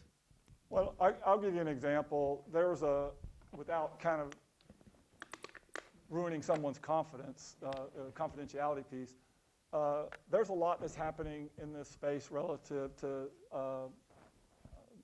medical diagnostics. And this group had come through talking about things that were related using AI relative to better colon scans. The whole conversation was about, okay, how does that convert to revenue? How big's the space? We understand that you can do this a lot better than the doctors are doing it right now. So there's no question that the smart program or smart models they were using were going to do it at a higher rate of accuracy than the doctors. And I guess you could look at it and say, hey, that's great for people, and people do. But right after that, it's going to come, okay, show me the addressable market, how do you penetrate, and how does this drive sales? It's just going to happen very quickly. What's going to be the adoption by the hospitals and the medical community? What's going to be the adoption, and what are the obstacles to adoption, and how quick will that be? And so I think that people are calculating that very quickly into their return on investment models, because if you've got a portfolio and you're looking at some that got a return at 30x for everyone that returns at 2x, and then you've got ones that just are 0x that go right out the door, you've kind of got to figure out that time value of money. So you can't do that without looking at the top line. I'm just saying that the common feeling is that there's more percentage of the conversation that's going to be about the revenue generation than the efficiency gain. For anyone who wants to take this, any new startup is going to be faced with the challenge of acquiring huge quantities of data to do the supervised learning. Are there any breakthroughs coming through that would reduce the volume of data required?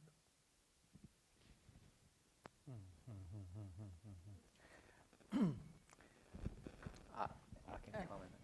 You want to go? I can comment on it. So the current most mature technology is supervised learning, and which require a lot of label data, and that has been the bottleneck for a lot of companies. And if either you pay a lot of money to hire people from around the world to do the label for you, or you have to figure out something else.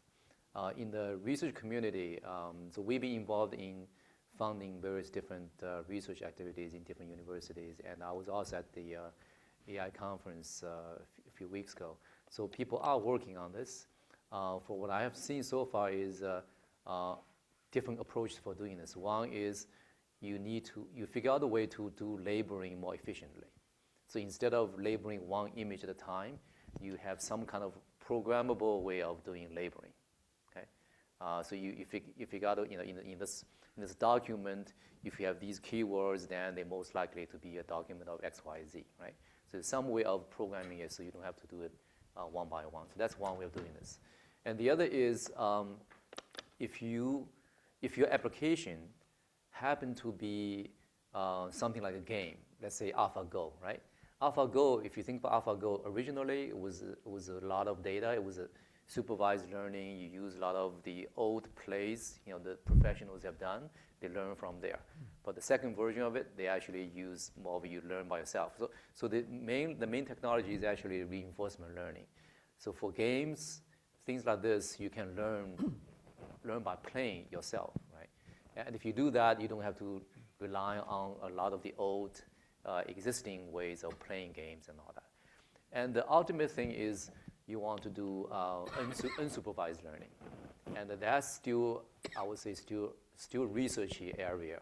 People trying to figure out, if you have a video, if you're taking a video of the entire room here, instead of labeling the particular frame, say this is a video frame of GP, this is a video frame of somebody else, you have some way of using the context to drive the learning yourself.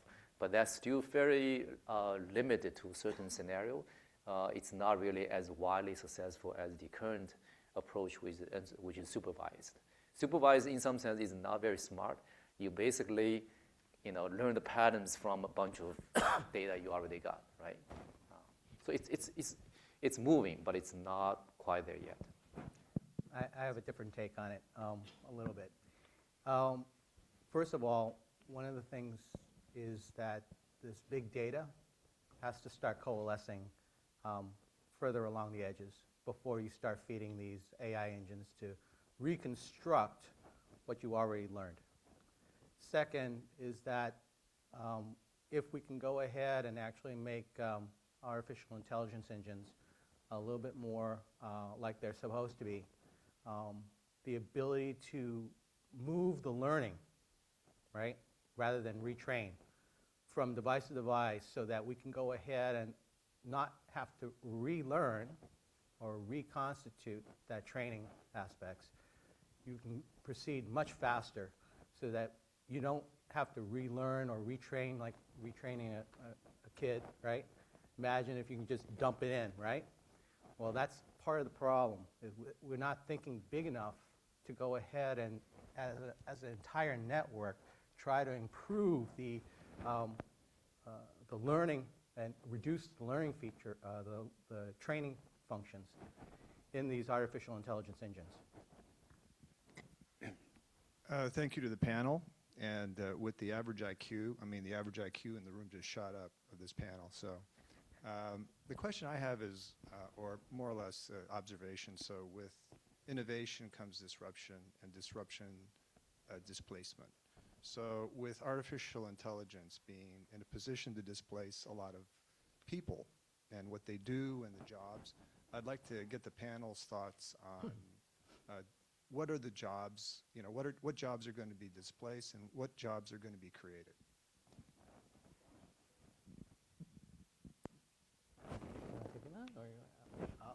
I'll take it on. After that many years of the industry, you get really opinionated about just about everything because you've seen it and done it for the most part. Fundamentally, in the near term, the advances in artificial intelligence, basically because some of the limitations involved, are really going to be enhancements to people's jobs, people's learning and so forth. Take Tesla, for example. They've just figured out, you know what, machines aren't smart enough yet in order to go ahead and handle the nuances. And they have to handle the nuances in real time, right? So for the most part, you're going to still have that. Eventually, though, yes, the folks will have to go ahead and change from what they're normally used to doing in terms of labor-intensive items to more cognitive type of approaches and so forth, one layer up, similar to the language skills that the IT folks go through. You're not going to do assembler anymore. You're going to do some other higher level language. Same too for the job functions. And it will be more focused on enriching people's lives as opposed to menial everyday stuff, right? So, this stuff is not magic. And so where you really get advances is when you have application experts that are working with data science experts. Well, if we're going to revolutionize everything with AI, we're off by orders of magnitude of new data scientists. Just aren't enough to go around. So to give you an example, there's a new data science initiative here at UC Irvine. There's one at San Diego, just got a $75 million personal gift to set up the Data Science Institute. And so there's now an undergraduate major in data science at UCSD. There's no students in it today, and in the fall there will be 700. And after that, 1,000. And that major doesn't exist today. So those are all new jobs, and those are all people who are going to be needed to take the myriad parts of the world that are going to use this and learn how to use it.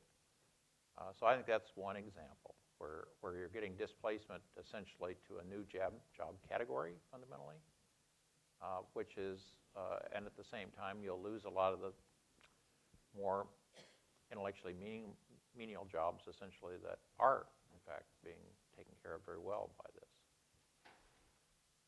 I'll take a swing.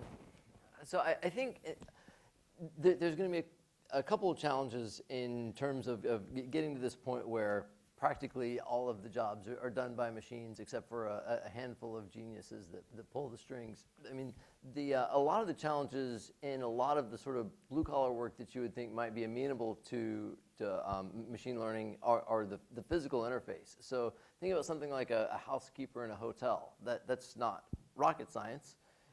You could explain to a machine how to do it, but getting the physical interface to go through and, like you mentioned, Tesla learned that robots aren't good at picking up things that are soft. You guys probably heard about the fluffinator issue at Tesla. So building a robot that can make a bed is going to be hard, especially if there's stuff on it, or there's a person sleeping because they're drunk and passed out.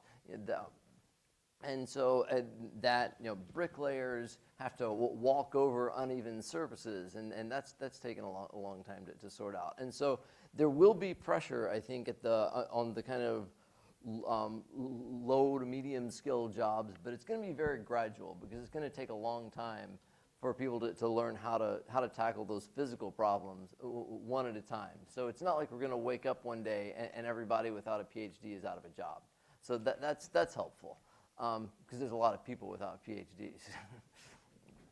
I also think it's going to hit the middle of the sort of income bracket, possibly faster than it hits the low end. People who have a well-defined physical interface to the problem they're solving, who sit in front of an Excel spreadsheet all day, that you maybe ought to be nervous. Financial planners, we're seeing a lot of machine learning generated financial planning services. Do you really need the creativity and spark of a human to say how much money I should have in bonds versus stocks? Not sure. So let me just add one more thing here. So I was on a panel recently. It was called "The Rise of the Machines." For those of you who are Terminator fans here, and the implications on jobs and all that. So before I went to the panel, I actually had a conversation with my son, who's a high school student now, and he immediately went to, I need to study hard, so I won't end up at the McDonald's, right? So that's a good thing for kids.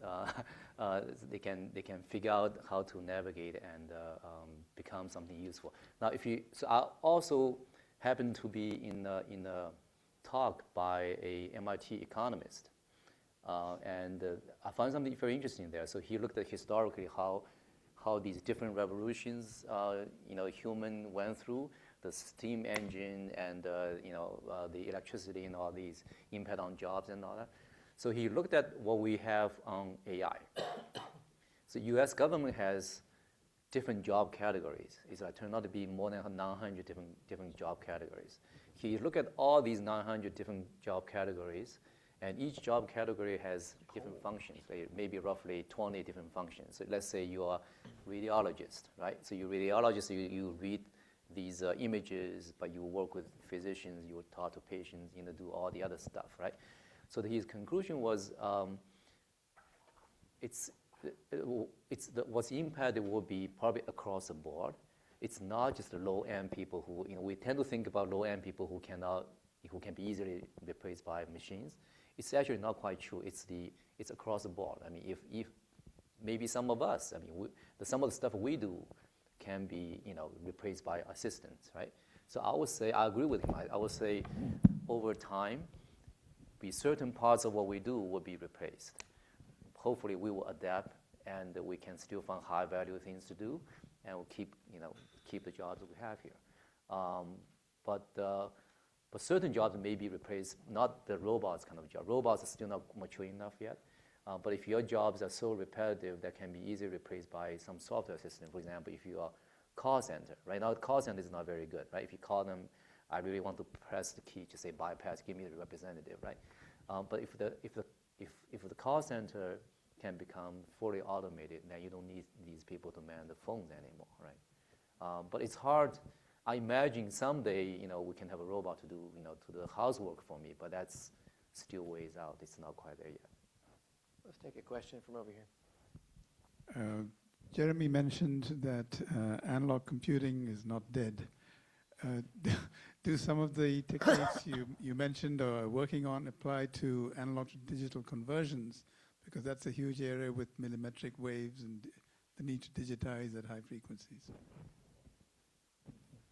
So the question is, are there applications of machine learning to analog to digital converters? Yes, you had mentioned that analog computing is not dead, so I was taking on from there. Sure. Could some of those techniques apply to analog? Could we have a 1 or 2-bit analog to digital converter that could work and digitize at RF frequencies, for example? There are. I'm not sure how much activity there is in that area, but there's definitely some active research into, for example, whether you can look at a waveform and predict most of it. So a standard analog to digital converter, it's converting values between, say, 0 and 1, and if it's trying to receive radio waves, it's trying to do maybe 5 or 6 billion of these conversions per second, and that's very, very hard.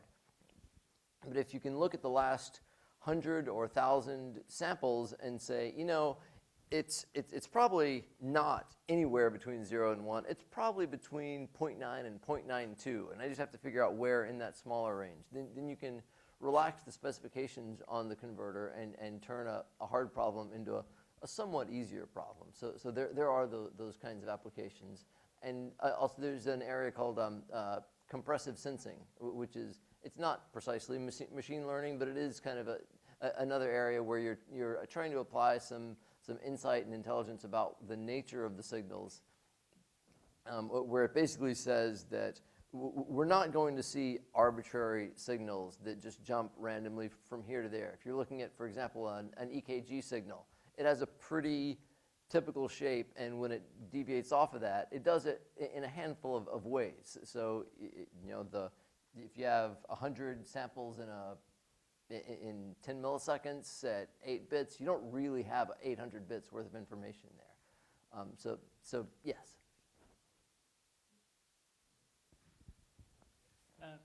Hi. First of all, thank you for the great panel and discussion.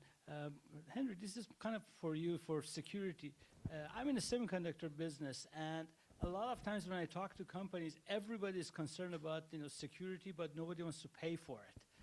And that's the number one challenge that I see in the industry. And when you talk about paradigm shift, what I see is that everybody's coming out with maybe a better chip, a better solution, so better software. But I think the real paradigm shift is really a decentralized solution and more of a maybe what say blockchain type approaches and so on. Because that's I know a lot of people are questioning it, but I think in a long term, that's might have. I want to hear your opinion and other panel members' opinion on that. The blockchain discussion will take a little while. I was actually part of the ISO IEC committee to look at and define standards regarding distributed ledger technology. I know enough to be dangerous, okay? And I know enough that it's probably not the right idea. I understand the item regarding a more distributed function. That can be done through things like a mesh network of some sort, but you also have to build in the intelligence and this transfer of intelligence so that you can act accordingly in terms of zero-day attacks and things of that nature.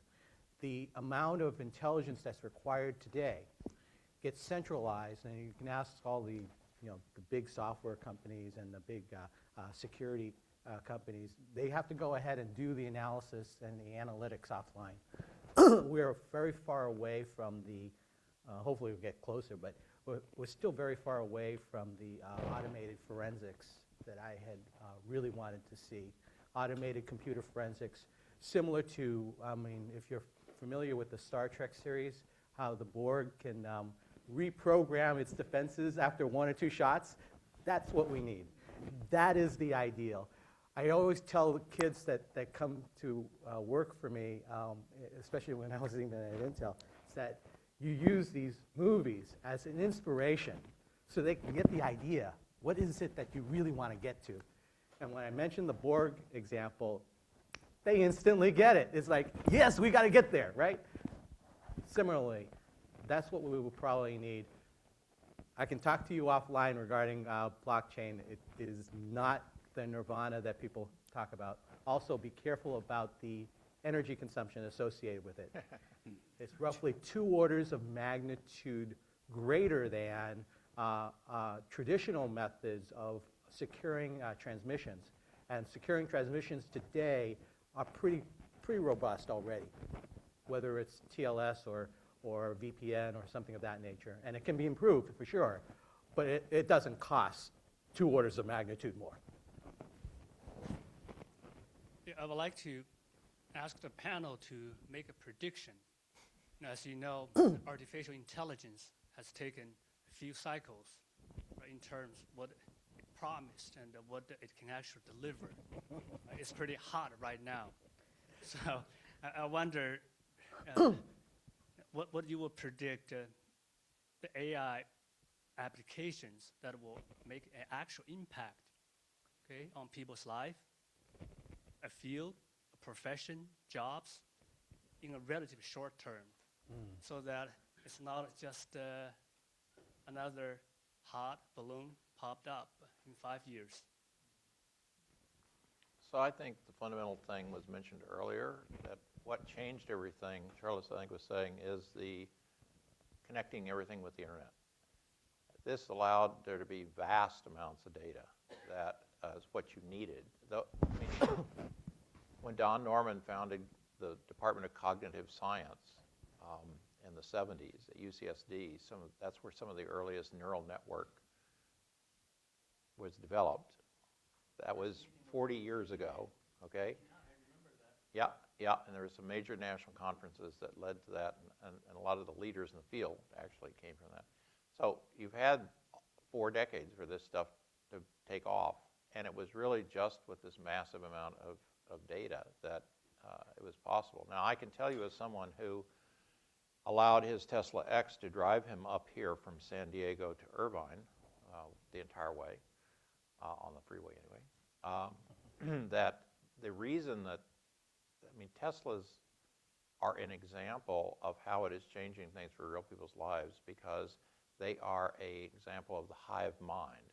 All of the sensors and all of the Teslas on the road are sending their data up to the cloud.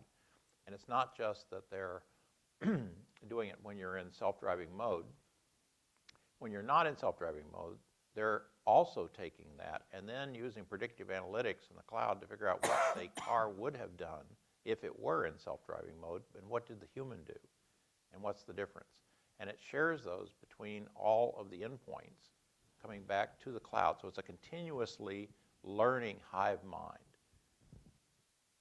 And so I think when you look, for instance, one of the biggest areas of employment and transportation is trucking. Well, there won't be many truckers, at least on a lot of the long haul between warehouse centers, within 5 years. That's how quick. There's multiple semis that are going out now that are autonomous. And that's a perfect example, because you don't have a bicyclist and all these other people in the way. And you don't have to not kill people.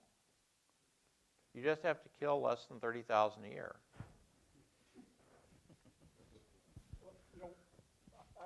I have a comment just about that part. People react to accidents with unmanned or unoccupied craft differently than they do one that's occupied. It may not be the speed of 30,000, because look how many people get eaten by sharks. The point is, when one happens, there's a lot of sharks killed. So I think that people's reaction is a little bit different there. I think one of the other things that you're going to see, there was a gentleman speaking in another meeting yesterday that was with IBM's Watson program. And so he was talking about the things that they were doing there. And I said, okay, well, how far are you away from that they say, well, one of the great things people tell their computers, or will tell these programs more than they'll tell another human being, is because there's no judgment. But how far are you away from that computer giving a judgment? The data's there. He says, well, it's really going to become what permissions you give it. So it may say, okay, I drink, this is not a self-disclosure, this many whiskeys a day. At some point, the computer can say, you've got a drinking problem. So I think that this genie's not going back in the bottle. This is not just going to be a hot topic. The hot topic before this was AR and VR. People are still trying to figure out how to make money from that one. And but this one's a totally different thing. I think it's going to radically transform the social world. I think it's not too long before some people's best friend is an AI program. And so there's a lot that's going to happen in this space. That's why you invested in women's math industry. We're unfortunately out of time, but we'd like to thank our panel. Everyone give them a round of applause. And we invite you to join us for networking outside. And hopefully, if you didn't get a chance to ask a question here, you can ask a question then. Thanks so much for coming.